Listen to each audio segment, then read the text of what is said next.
শেখ হাসিনা সরকারের পতনের ১ মাস পূর্তিতে ছাত্র জনতার আন্দোলনে শহীদদের স্মরণে আগামীকাল শহীদি মার্চ কর্মসূচি ঘোষণা করেছে বৈষম্য বিরোধী ছাত্র আন্দোলন। সংবাদ সম্মেলনে এ ঘোষণা দেন বৈষম্য বিরোধী ছাত্র আন্দোলনের সমন্বয়ক সার্জিস আলম। সার্জিস বলেন, যারা বুলেটের সামনে বুক পেতে দিয়েছিল এখন তাদের স্মরণ করার সময়।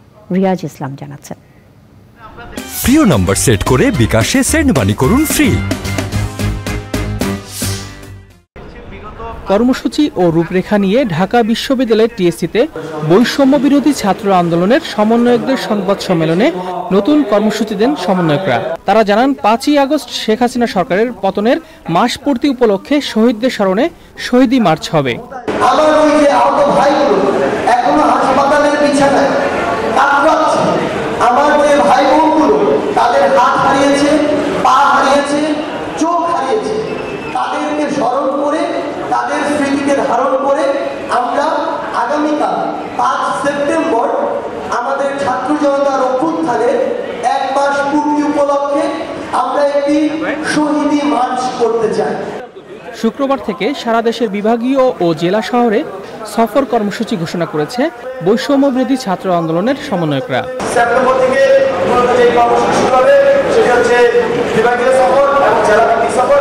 সেখানে আমরা বিভাগীয় ও জেলা পর্যায়ে যারা আমাদের সাথে বৈষম্য বিরোধী ছাত্র আন্দোলনে যোগ দিয়েছিলেন সকলের কথা শুনবো, সকলকে সুসংবাদ করার চেষ্টা করবো, দিক নির্দেশনা দেওয়ার চেষ্টা করবো। গত ১৬ বছরে এত লক্ষ কোটি দাস উৎপাদন করেছে, এখন আমাদের যুদ্ধটা কিন্তু এই দাসদের বিরুদ্ধে। এবং আপনাকে মাথায় রাখতে হবে, গত ১৬ বছরে বাংলাদেশ শুধু একটা প্রতিষ্ঠান অ্যাক্টিভ ছিল, আর অন্য কোনো প্রতিষ্ঠান কিন্তু অ্যাক্টিভ ছিল না, এবং সেটা শুধুমাত্র গণভবন।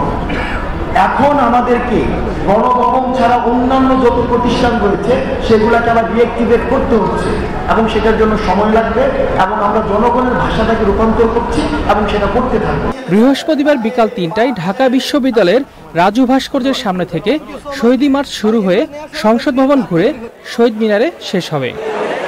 রিয়াজ ইসলাম, চ্যানেল আই, ঢাকা।